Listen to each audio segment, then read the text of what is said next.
అండి good morning welcome to my channel series ideas one more vlog. ఈ వ్లాగ్లో పన్నీర్ పులావ్ ఏ విధంగా ట్రై చేయాలో చూపిస్తున్నాను. ముందుగా పన్నీర్ని ఇలా క్యూబ్స్గా కట్ చేసి పెట్టుకోవాలి. అందులో కొద్దిగా పెరుగు కూడా వేసుకొని కలుపుకోవాలి.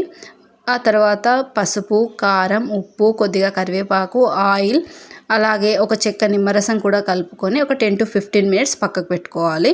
ముందుగా నేను రైస్ కుక్కర్ పెట్టుకున్నాను. అది వేడెక్కాక అందులో 3 to 4 tablespoons ఆయిల్ తీసుకోవాలి. అందులో సాజీరా, లవంగాలు, దాల్చిన చెక్క, మరాఠీ మొగ్గ ఇవన్నీ కూడా వేసుకొని ఫ్రై చేసుకోవాలి. ఆ తర్వాత 3 to 4 మిర్చి కూడా కట్ చేసి వేసుకున్నాను. నేను ఇక్కడ 3 to 4 టమాటోస్ తీసుకొని గ్రైండ్ చేసి పెట్టుకున్నాను. ఆ మిశ్రమాన్ని కూడా ఇందులో వేసుకొని కలుపుకోవాలి. అందులో కొద్దిగా అల్లం వెల్లుల్లి పేస్ట్ అలాగే పసుపు కూడా వేసుకొని ఫ్రై చేసుకోవాలి ఒక 5 minutes. నెక్స్ట్ ఇందులో పన్నీర్ ముక్కల్ని యాడ్ చేసుకోవాలి. ఒక 10 to 15 minutes కలుపుకున్నాక అందులో ధనియాల పొడి అలాగే గరం మసాలా, సాహీ పౌడర్ ఇవన్నీ కూడా వేసుకొని ఇంకా 10 to 15 minutes పైకి వచ్చే వరకు ఫ్రై చేసి పెట్టుకోవాలి. నెక్స్ట్ ఇందులో ఫ్రైడ్ ఆనియన్స్ అలాగే కొత్తిమీర, పుదీనా ఇవన్నీ కూడా వేసుకొని కొద్దిగా ఫ్రై చేసి పెట్టుకోవాలి.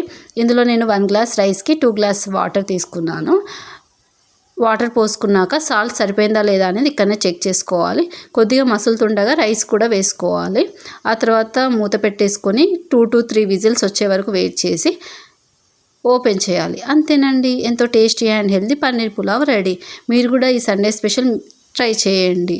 ఈ వీడియో కనుక మీకు నచ్చినట్లయితే లైక్ చేయండి, షేర్ చేయండి, కామెంట్ చేయండి. Thank you.